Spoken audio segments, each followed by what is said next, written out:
حضرت معاویہ رضی اللہ تعالیٰ عنہ کو مغیرہ ابن شعبہ ایک بزرگ صحابیوں میں سے تھے، انہوں نے مشورہ دیا کہ دیکھیے آپ کی خلافت سے پہلے 4 برس تک خانہ جنگی رہی، 1 لاکھ کے قریب مسلمان ایک دوسرے کی تلواروں سے ختم ہو گئے۔ اب اگر وہ زمانہ گزر گیا، کبار صحابہ تو فوت ہو چکے، بڑے صحابہ تو گئے، اب تو یہ 9 مسلم جو فتح کے بعد ایمان لائے یا اس کے بعد ایمان لائے جبکہ سورہ توبہ کی آیات نازل ہو گئی، اب تو یہ لوگ، یا پھر اب نئے لوگ جو مفتوحہ علاقے میں ایمان لا رہے ہیں، مسلمان ہو رہے ہیں۔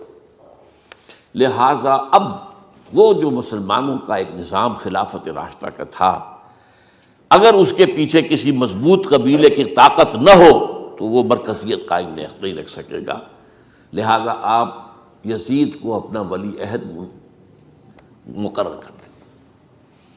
حضرت معاویہ کچھ رہے متردد، لیکن بعد میں ان کی سمجھ میں یہ بات آ گئی۔ یہاں یہ نوٹ کر لیجئے کہ میں یا آپ حضرت معاویہ کے فیصلے سے اختلاف کر سکتے ہیں، ان کی نیت پر حملہ نہیں کر سکتے، وہ صحابی ہیں۔ الصحابۃ کلھم عدول، ان کی نیت یہی تھی، مسئلہ سمجھی اس میں کہ وہی امن جو ہے وہ برقرار رہے۔ اس وقت جو ہے کچھ تھے ہمارے جو اس وقت اگرچہ وہ صغار صحابہ میں شمار ہوتے تھے، لیکن اب وہ کبار تھے، وہ کھڑے ہو گئے کہ آپ یہ کام غلط کر رہے ہیں، یہ قیصریت اور کسرویت جو ہے اس کا آغاز کر رہے ہیں۔ اور یہ کون لوگ تھے؟ اب دیکھیے ترتیب: ابو بکر کے بیٹے عبد الرحمن، عمر کے بیٹے عبداللہ ابن عمر، عباس کے بیٹے عبداللہ ابن عباس، زبیر کے بیٹے عبداللہ ابن زبیر، علی کے بیٹے حضرت حسین۔ حضرت حسن فوت ہو چکے تھے، کیونکہ یہ عین وسط میں ہوا واقعہ، 20 سال کے درمیان 10 سال حضرت معاویہ کی حکومت کو شروع ہوئے 10 سال ہو چکے تھے۔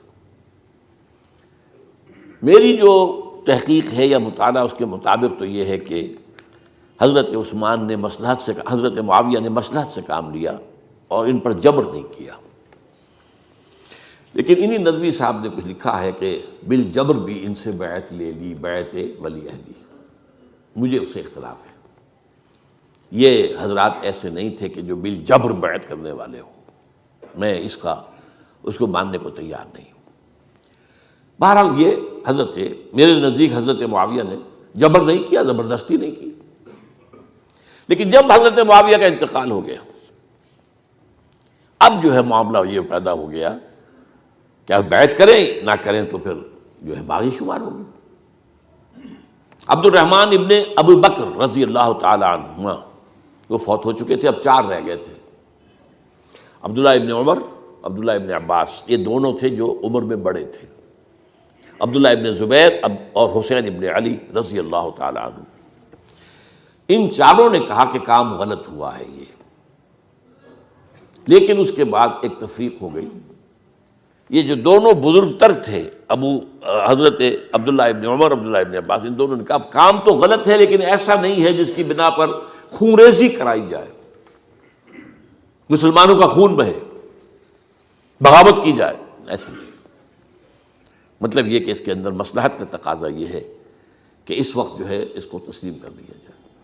لیکن یہ جو دو نوجوان تھے، ان کے اندر، نوجوان نہیں کہ وہ جوان تھے ماشاءاللہ، لیکن یہ کہ جوش زیادہ تھا، یہ اڑ گئے کہ نہیں، ہم اس غلطی کو اب نہیں چلنے دیں گے۔ حضرت عبداللہ ابن زبیر اور حسین ابن علی رضی اللہ تعالیٰ عنہ۔ اب دیکھیے اصل فیصلہ کن بات کیا ہوئی، ان دونوں حضرات میں ایک اختلاف ہو گیا۔ حضرت عبداللہ ابن زبیر کا کہنا یہ تھا کہ یہی مقیم رہیے مکے میں، اور یہیں سے جو ریزسٹنس موومنٹ ہے وہ شروع کی جائے بنو امیہ کی حکومت کے خلاف۔ ادھر سے کوفیوں کے خطوط چلے آ رہے تھے حضرت حسین کو رضی اللہ تعالیٰ عنہ، آپ آئیے، ہم آپ سے بیعت کریں گے۔ حضرت حسین نے اپنے بھائی، چچا زاد بھائی مسلم بن عقیل کو بھیجا، ان کے ہاتھ پر 10-12 ہزار کوفیوں نے بیعت کر دی حضرت حسین کے لیے، اور ان کے خطوط کے جو ہے وہ تو پورے کے پورے تھیلے تھے حضرت حسین کے پاس۔ اس سے پھر حضرت حسین نے سفر کیا۔ ادھر یہ ہوا کہ یزید کی طرف سے عبید اللہ ابن زیاد جو ہے گورنر بن کر آیا، اس نے جو تشدد کیا کوفیوں پر، سب نے بیعت توڑ دی اور حضرت مسلم بن عقیل جو ہے ان کو شہید کر دیا۔ یہ خبر پہنچی ہے حضرت حسین کو، آپ ابھی درمیان میں تھے سفر کے، آپ نے مناسب سمجھا کہ میں واپس لوٹ جاؤں، لیکن حضرت مسلم بن عقیل کے بیٹے کھڑے ہو گئے کہ اب ہم قصاص لیے، ہمارا باپ شہید کیا گیا، قصاص لیے بغیر تو نہیں جائیں گے۔ اب یہ مروت کے خلاف تھا حضرت حسین کی کہ وہ ان کو چھوڑ دیتے۔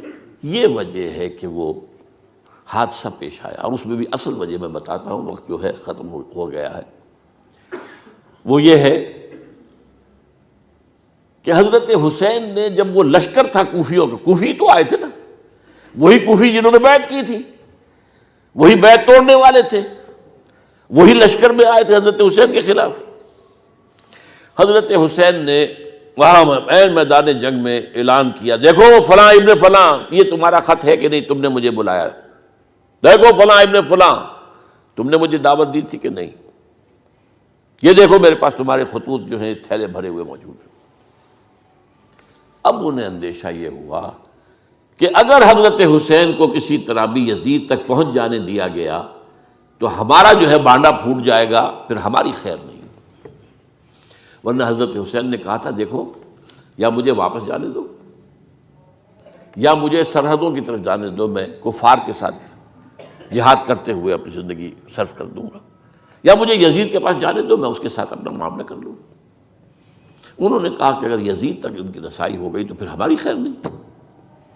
تو انہوں نے نہ صرف یہ کہ شہید کیا، وہی کوفی، وہی بنو تمیم کے لوگ، وہی اکھڑ، انہوں نے نہ صرف یہ کہ شہید کیا بلکہ پھر خیموں کو آگ لگائی۔ کیوں لگائی؟ تاکہ وہ جو ڈاکومنٹری پروف تھا ان کے خلاف وہ ختم ہو جائے، ورنہ آگ لگانے کی کیا ضرورت تھی؟